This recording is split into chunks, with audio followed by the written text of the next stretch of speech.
वो हमारी योनि तक पहुंच रहा था। हमें वो ऐसे लग रहा था कि वो हाथ जो छू रहा था उसके योनि को, दिल रो रहा था कि उस हाथ को काट के फेंक दें।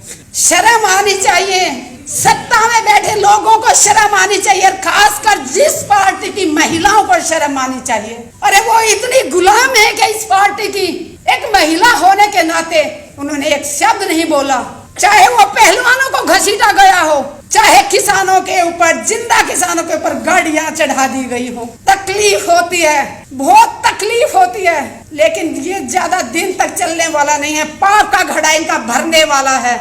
आप सबसे एक अपील करती हूँ, जाति में ना बटे, धर्म में ना बटे। सबसे बड़ा धर्म है इंसानियत। इंसान बन के जियो, इंसानियत सबसे बड़ा धर्म है। अत्याचार ना सहो, जितना अत्याचार सहोगे उतना ज्यादा दबाया जाएगा। देश सुरक्षित हाथों में है, सो जाइए आंख बंद करके। अरे मणिपुर में जो हुआ उसको देख के कोई बहन सोई है क्या? और जिसने कारगिल में अपना खून बहाया, दुश्मन से लड़ाई लड़ी, उसकी पत्नी को भी उन्होंने नंगा करके घुमाया। फिर कहते हैं कि मोदी है तो मुमकिन है। देश के सैनिकों के लिए एक ही बात कहूंगी, मुझे भारतीय सैनिकों पे ऊपर गर्व है और मैं गर्व करती हूँ कि मैं एक भारतीय सैनिक की पत्नी हूँ और एक किसान की बेटी हूँ। लेकिन आज प्रधानमंत्री जी ने ये साबित कर दिया कि वो सबसे कायर प्रधानमंत्री जी। पुलवामा में जो भाई शहीद हुए, उनकी पत्नियों की मैं तकलीफें बताऊं आप लोगों को।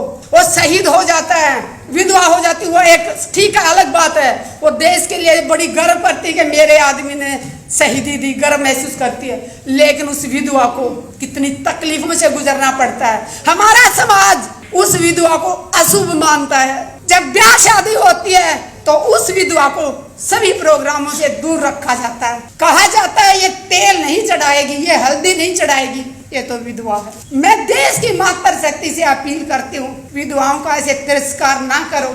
उन्होंने अपने सुहाग को देश के लिए दिया है। अरे वो अशुभ कैसे हो सकती है? उसने अपना सिंदूर कुर्बान कर दिया देश के लिए, और उसको कहा जाता है कि तू तेल नहीं चढ़ाएगी, तू किसी को टीका नहीं कर सकती, तू पूजा में नहीं बैठ सकती, कि तू अशुभ है। अशुभ तो ये लोग हैं जो दिखावा करते हैं, मुंह में लड्डू खिलाते हैं सैनिकों के और पीठ में छुरा घूंपते हैं। अगर ये सच्चे होते तो आज तक पुलवामा के ऊपर कमेटी क्यों नहीं बनाई? अगर बनाई है तो उसमें कौन कौन सदस्य हैं और वो जांच कहां तक पहुंची, पूछता है भारत प्रधानमंत्री जी से। और प्रधानमंत्री जी कब तक भागोगे देश के सवालों से?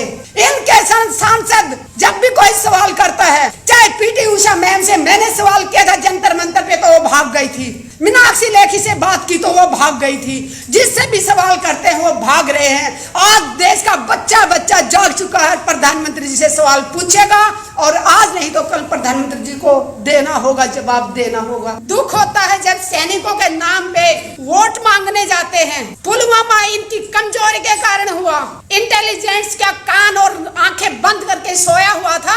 अगर वो ईमानदारी से अपना काम नहीं कर रहा था तो सरकार क्या कर रही थी? और अगर इंटेलिजेंस ने अपनी रिपोर्ट दी थी तो वो किसको दी थी? और उसके बाद सरकार में बैठे लोगों ने संज्ञान क्यों नहीं लिया उस पे? क्यों नहीं? जब उनको पता चल गया था कि इस रास्ते से जाने से विस्फोट हो सकता है, तो जिसने भी एयरलिफ्ट से जाने से मना किया, परमिशन देने से मना किया, उसका नाम देश के सामने आना चाहिए। देश की जनता जाग चुकी है।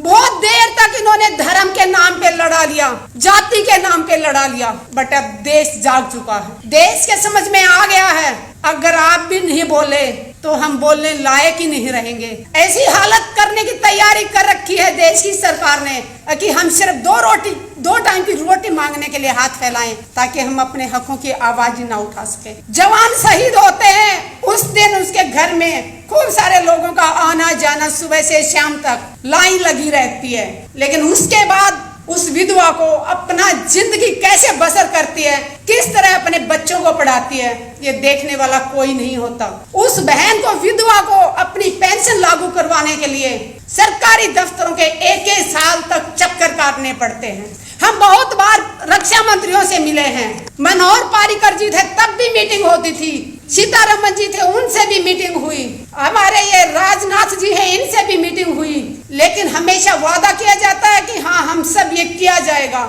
लेकिन ना कोई विधवाओं की सुनने वाला है ना कोई जवानों की सुनने वाला है। और जवान विधवा की बात मैं इसलिए कर रही हूँ मैंने उन वीर नारियों को बहुत नजदीक से देखा है। मैंने उन वीर नारियों की बहुत तकलीफ देखी थी। तभी मैं जंतर मंतर पे माँ बाप की कसम खा के धरने पे बैठी थी जन सतवीर के साथ। आप में से शायद कुछ लोग जानते भी होंगे। मैं 1 मिनट लेके अपना बताना चाहूंगी। मैंने 810 दिन रिले हंगर स्ट्राइक किया था। एक टाइम खाना खाती थी 24 घंटे में। सुबह से शाम तक सिर्फ प्लेन पानी पीती थी। और उसके बाद 11 दिन तक मैंने आमरण अनशन किया था।